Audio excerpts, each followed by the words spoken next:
अब देखिए, कांग्रेस बीजेपी की दूसरी लिस्ट को घबराहट बता रही है। तो मध्य प्रदेश बीजेपी के प्रदेश अध्यक्ष बीडी शर्मा ने यह दावा किया है कि बीजेपी मध्य प्रदेश में मजबूत है, इसलिए ही मजबूत नेताओं को मैदान में उतारा गया है। बीजेपी केंद्रीय मंत्री और सांसदों को चुनाव में उतारने को एक रणनीति बता रही है।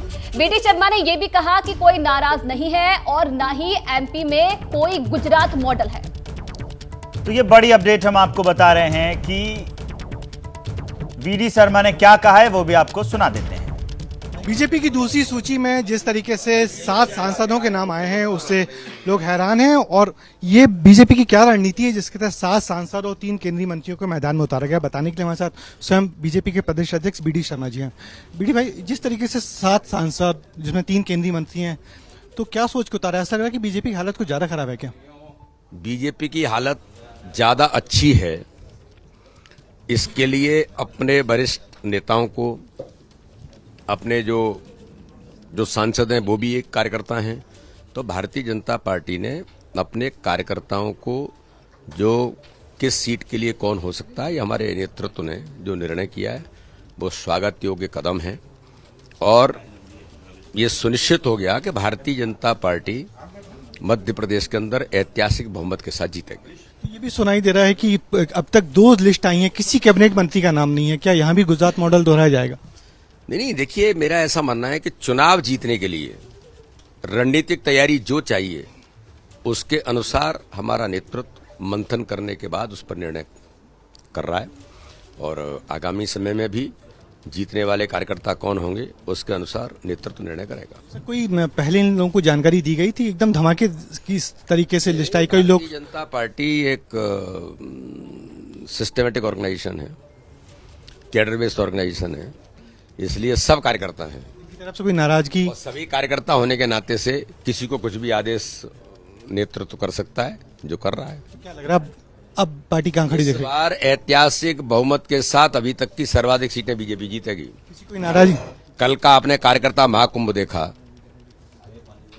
मध्य प्रदेश नहीं, देश के इतिहास में भारतीय जनता पार्टी का कार्यकर्ता महाकुंभ आज तक का सबसे बड़ा ऐतिहासिक महाकुंभ था। और व्यवस्थित माननीय प्रधानमंत्री जी ने कल जो उनका जो भाषण था, कार्यकर्ता उमंग और उत्साह के साथ उस भाषण से और एप्रिशिएट होकर के जो गए हैं, माननीय प्रधानमंत्री के भाषण का जो एप्रिशिएशन लोगों ने किया है और कार्यकर्ता उत्साह के साथ, उमंग के साथ मैदान में जो उतरा है, यही कल साबित हो गया था कि भारतीय जनता पार्टी की प्रचंड जीत मध्य प्रदेश के अंदर होगी। ये थे बीडी शर्मा, जिनका कहना है कि बीजेपी बड़े बहुमत की ओर बढ़ रही है क्योंकि एक रणनीति के तहत बड़े लोगों को टिकट दिया गया। कर्नल हुमैन के साथ ब्रजेश राजपूत, AP न्यूज़, भोपाल। तो दिग्गजों पर दांव है और ऐसे मध्य प्रदेश का चुनाव जीतेगी बीजेपी, हम इस बात पर चर्चा कर रहे हैं, आंकड़े दिखा रहे हैं। क्या बड़ी बातें हैं ये भी आपको बता दें। बीजेपी की दूसरी लिस्ट जारी होने के बाद क्या है बड़ी बात, तो दूसरी लिस्ट के साथ अब तक 78 प्रत्याशी फाइनल हो गए हैं। 78 प्रत्याशी अब तक फाइनल हो गए, जिसमें मैं आपको बता रहा था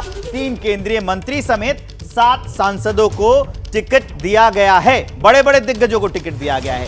राष्ट्रीय महासचिव कैलाश विजयवर्गीय की प्रदेश में वापसी हुई है, इनको भी टिकट मिला है। कहां से? इंदौर 1 से इनको टिकट दिया गया है, कैलाश विजयवर्गीय को। और उसके बाद अगली बड़ी बात, 39 में से 36 सीटों पर 2018 में बीजेपी को हार मिली थी। उसी रिसर्च का नतीजा है कि बीजेपी शायद अब की बार लगातार पहले ही रिसर्च करके और बड़े बड़े दिग्गजों को मैदान में उतार चुकी है। 3 मौजूदा विधायकों का टिकट कट गया है, 7 पूर्व विधायकों को मौका दिया गया है। जो पुराने 7 पूर्व विधायक हैं उन पर दांव आजमाया जाएगा। पूर्व पीएम अटल बिहारी वाजपेयी के जो भांजे हैं अनूप मिश्रा, उनका भी टिकट अब की बार कट गया है। मतलब यह है कि बीजेपी अब की बार फुल प्रूफ तैयारी के साथ उतरना चाहती है मैदान में। और ये देख लीजिए, शिवराज सिंह चौहान का वो ट्वीट भी हम दिखा रहे हैं, जो मध्य प्रदेश बीजेपी ने ट्वीट किया था दूसरी लिस्ट, और उसको जो शिवराज सिंह चौहान ने कोट करते हुए ट्वीट किया है।